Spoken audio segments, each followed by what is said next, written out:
Hey, this is a walking cadence drill. So I have a metronome. You may or may not be able to hear in the video, but we're going to walk in place at 3 different cadences. The first cadence is 60 beats a minute. And what I'm trying to do as I'm walking here is just take nice, easy, and quiet steps, not lifting the knees too high. And I'm trying to breathe as I do this to fully exhale, to bring the rib cage down. Sometimes we get a little overextended. And then I just want to feel a bit of the glutes or the hips engaging as I'm on a single leg.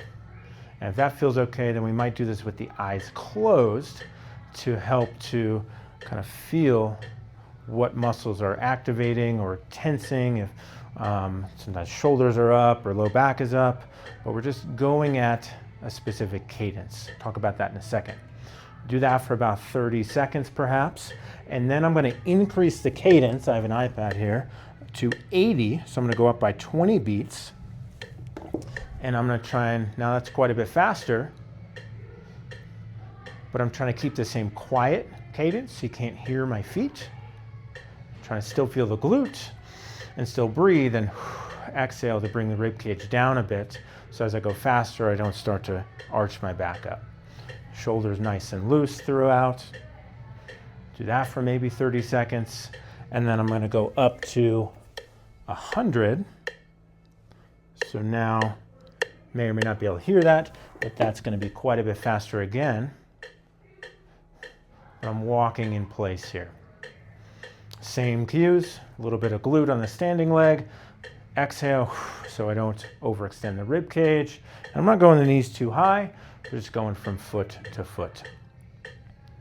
And then you can close your eyes. If all of those feel good, we can kind of progress to walking forward and backwards. So I'm going to start at 100.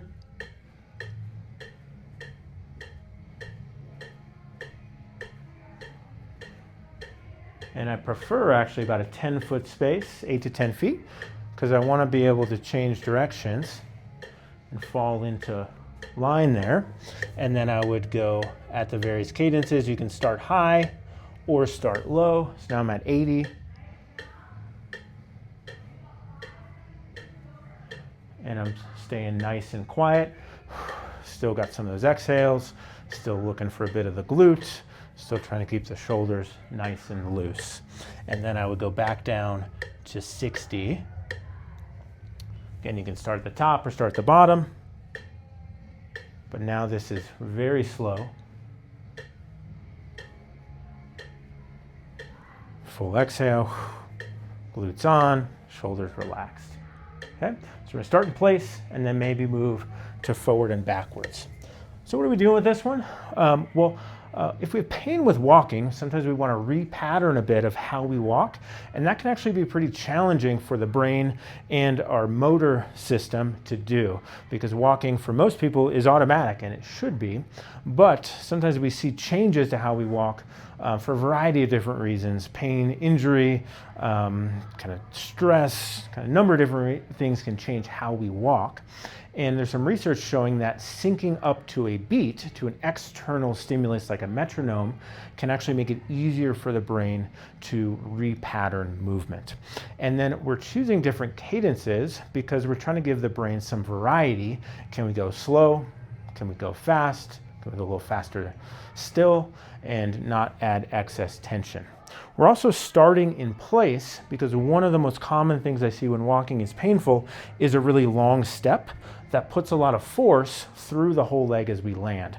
So when I walk in place, there's no step length, so step length is 0, and that can help to get some different muscles engaging.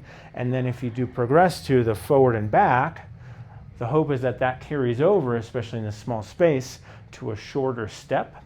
And we're practicing the ability to walk slowly, but walk quickly without necessarily adding a long step. So if you're walking with somebody that's walking faster than you, I don't necessarily want you to pick up your step length, but just pick up the quickness of your steps as you go, and that can help to stimulate better force absorption, maybe a little more efficiency, and hopefully a little less pain than a super long step. So this can be a helpful drill. I find those cadences 60, 80, 100 both easy to remember, but those are typically a little bit slower than we would want on just kind of an average walking pace, somewhere right around average, and then a faster walking pace. So they can be good to practice across that range there.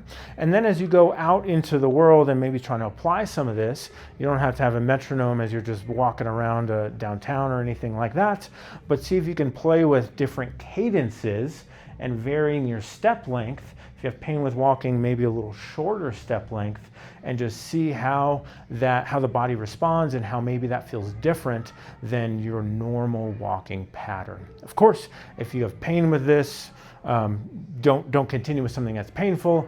And if I'm not your physical therapist, check in with a physical therapist that's seen you to make sure that this is appropriate for you. But I often find that singing to a metronome can be a unique and helpful tool to change how we move.